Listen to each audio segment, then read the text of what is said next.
Hello students, I am Rambabu Parmar from Government Higher Secondary School Samarda, and I hope you are fit as fiddle at home and you are enjoying your study at home.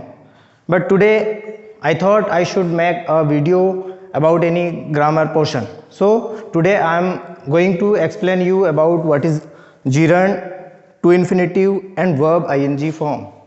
मैं आज आप लोगों को इन तीनों के बीच में difference बताने वाला हूँ, तो उम्मीद है आप लोग एंजॉय करेंगे।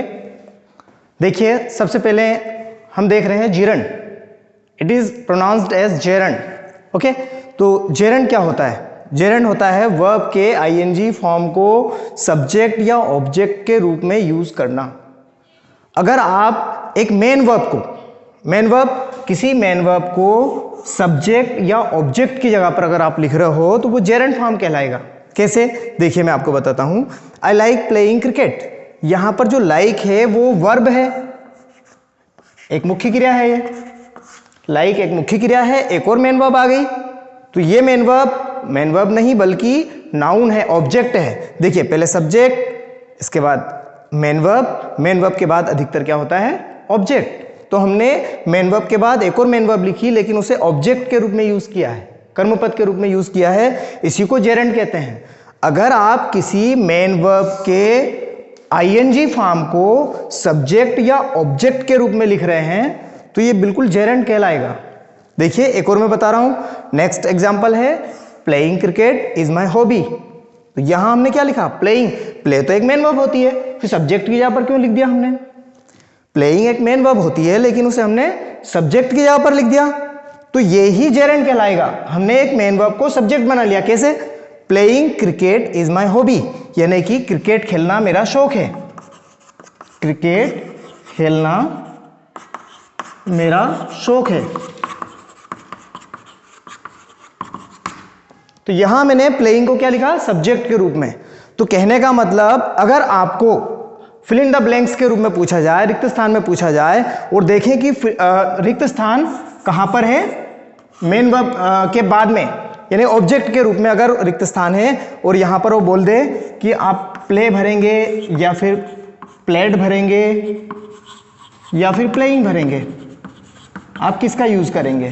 तो आप सोच लें, ये सब्जेक्ट हो गया। सब्जेक्ट के बाद लाइक क्या है? मेन वर्ब है। मेन वर्ब के बाद फिर क्या आना चाहिए? ऑब्जेक्ट आना चाहिए। तो ऑब्जेक्ट की जगह पर जब आप मेन वर्ब ही लिखोगे तो कैसे लिख सकते हो? सिर्फ आईएनजी लगाकर, अदर फॉर्म आप यूज नहीं कर सकते। ना तो एस लगाकर, ना उसमें सेकंड फॉर्म लगाकर, ऐसा कभी भी यूज नहीं कर सकते। अगर आप कर्मपद यानी कि ऑब्जेक्ट की जगह पर जब भी लिखेंगे तो आईएनजी लगाकर ही लिखें, और इसी को हम जेरंड कहते हैं। कहने का मतलब, मैंने आपको दो सेंटेंस बताए। एक में तो प्ले को कहां लिखा है हमने? ऑब्जेक्ट की जगह पर, और एक में कहां लिखा है? सब्जेक्ट की जगह पर। तो ऐसा हम कर सकते हैं। मेन वर्ब को आप सब्जेक्ट या ऑब्जेक्ट बना सकते हो, लेकिन कैसे बना सकते हो? आईएनजी लगाकर। ठीक है, अब हम देखते हैं टू इन्फिनिटिव। फिर इन दोनों के बीच में हम अंतर भी समझेंगे। तो टू इन्फिनिटिव को देखें, इसको हिंदी तो हम समझ लें कि क्रियार्थक संज्ञा। संज्ञा मतलब एक ऐसा स्वतंत्र शब्द जिसे आप सब्जेक्ट या ऑब्जेक्ट की जगह पर लिख सकें। तो यहां देखिए, टू प्लस वर्ब के फर्स्ट फॉर्म को सब्जेक्ट या ऑब्जेक्ट के रूप में यूज करना ही टू इन्फिनिटिव कहलाता है। मतलब बिल्कुल जेरंड के जैसा। जेरंड में हमने क्या किया है? वर्ब के आईएनजी फॉर्म को सब्जेक्ट या ऑब्जेक्ट की जगह पर लिखा। बिल्कुल इसी तरह से अगर आप किसी मेन वर्ब को सब्जेक्ट या ऑब्जेक्ट बनाना चाहते हो तो टू लगाकर भी लिख सकते हो। कहने का मतलब, इन दोनों के बीच में कोई खास डिफरेंस नहीं है। जैसे I like to play cricket, I subject हो गया, लाइक मेन वर्ब हो गई। मेन वर्ब के बाद एक और मेन वर्ब हम लिख रहे थे, लेकिन ये ऑब्जेक्ट की जगह पर लिख रहे थे, तो इसे हम टू प्लस मेन वर्ब का फर्स्ट फॉर्म करके लिख सकते हैं। और इसी को हम सब्जेक्ट की जगह पर भी लिख सकते थे। कैसे? देखना, ये वाला जो सेंटेंस है, playing cricket is my hobby, तो इसी को हम कैसे लिख सकते हैं? To play cricket. To play cricket is my hobby. तो यहां हमने प्ले को क्या बना दिया? सब्जेक्ट, कर्ता बना दिया, और यहां प्ले को क्या बनाया था? कर्मपद, ऑब्जेक्ट बना दिया। तो इन दोनों के बीच में विशेष अंतर नहीं है। आप इस सेंटेंस को दो प्रकार से कैसे लिख सकते थे, देखिएगा।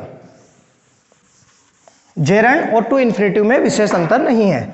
जैसे इसी को आप ऐसा लिख सकते थे, आई लाइक टू प्ले के बजाय हम प्लेइंग भी लिख सकते हैं। I like playing cricket. ठीक है, तो हमने क्या करा यहां पर, आई लाइक प्लेइंग क्रिकेट। इसी को हम कैसे लिख सकते थे, I like to play cricket. इन दोनों के बीच में अब आपको क्या अंतर लगा, अंतर कुछ खास नहीं है, सिर्फ इतना सा है कि अगर आप मेन वर्ब को ऑब्जेक्ट की जगह पर लिखना चाहते हैं तो टू लगा के भी लिख सकते हैं या आईएनजी लगाकर भी लिख सकते हैं, ये भी सही है और ये भी सही है। फिर एक बार मैं आपको फिर से समझा दूं इन दोनों के बीच में क्या अंतर होता है।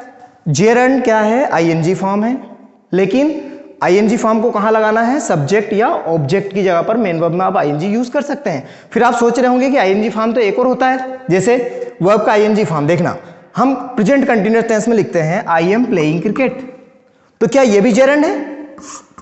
आप सोचेंगे ये भी जेरंड हो सकता है, सर ने बताया था कि मेन वर्ब में आईएनजी लगा दो जेरंड फॉर्म बन जाता है, लेकिन नहीं, क्योंकि देखिए ये सब्जेक्ट हो गया, ये क्या हो गया, सब्जेक्ट, सब्जेक्ट के बाद ये क्या हो गया, हेल्पिंग वर्ब हो गई, हेल्पिंग वर्ब के बाद क्या आता है, मेन वर्ब आती है, तो ये तो मेन वर्ब की जगह पर लिखा हुआ आईएनजी फॉर्म है, तो ये है मेन वर्ब, ये जेरंड नहीं कहलाएगा।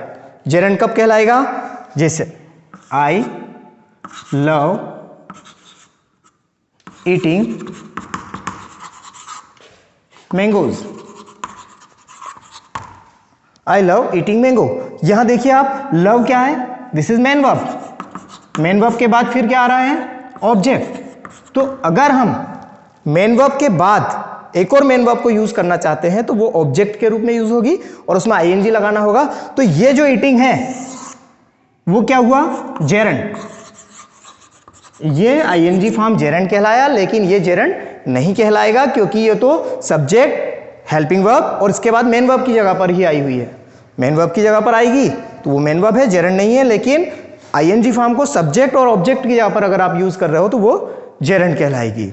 तो आई होप कि आप लोगों को ये कुछ समझ में आया होगा। एक बार और थोड़ा सा आपको चलते चलते मैं थोड़ा और एक बार रिवाइज कर दूं कि जेरंड क्या है, वर्ब के आईएनजी फॉर्म को सब्जेक्ट या ऑब्जेक्ट के रूप में यूज करना है। अब इसे एग्जाम में कैसे पूछते हैं वो थोड़ा सा और आपको समझा दूं मैं, कुछ एग्जाम्पल्स के तौर पर हम देख लें।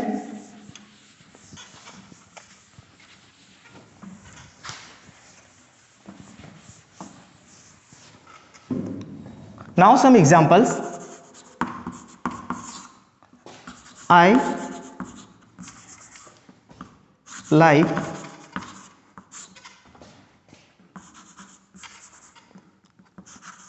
pictures या paintings. I like paintings. अब यहां पर fill in the blanks में वो दे दे make, making and made. And now another example is I like paintings. यहां पर फिर एग्जाम में इस तरह से दे वो make, to make, making, sorry makes. अब आप थोड़ा ध्यान से समझिएगा, आई लाइक पेंटिंग्स, यहां ये क्या है, मेन वर्ब है, मेक, मेकिंग, मेड, ये तीनों ही मेन वर्ब्स हैं। तो आप पहले देखें, ये तो सब्जेक्ट हो गया, लाइक क्या है, एक मेन वर्ब है, मेन वर्ब के बाद में फिर वापस मेन वर्ब आ रही है, तो ऐसा नहीं होता है, एक मेन वर्ब के बाद दूसरी मेन वर्ब आप ऐसे ही नहीं लिख सकते, या तो उसे जेरंड फॉर्म में यूज करो या फिर टू इन्फिनिटिव के रूप में यूज करो।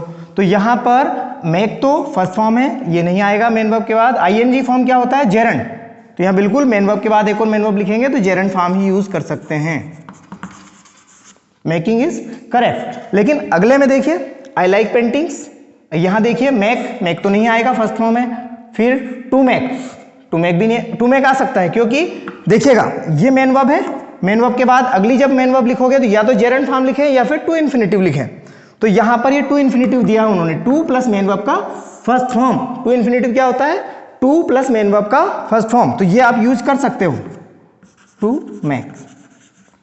कहने का मतलब आप आईएनजी फॉर्म में भी यूज कर सकते हैं या टू लगा के भी लिख सकते हैं, बस इतना ध्यान रखें मेन वर्ब के बाद एक और मेन वर्ब आए तो ऐसा करते हैं, या फिर सब्जेक्ट के रूप में। एक सब्जेक्ट वाला बता दूं मैं आपको, एक एक सेंटेंस और हम देख लेते हैं। Example number 3,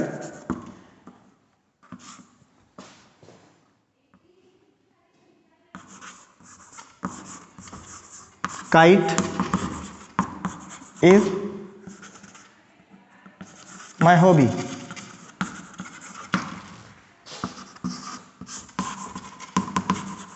is my hobby.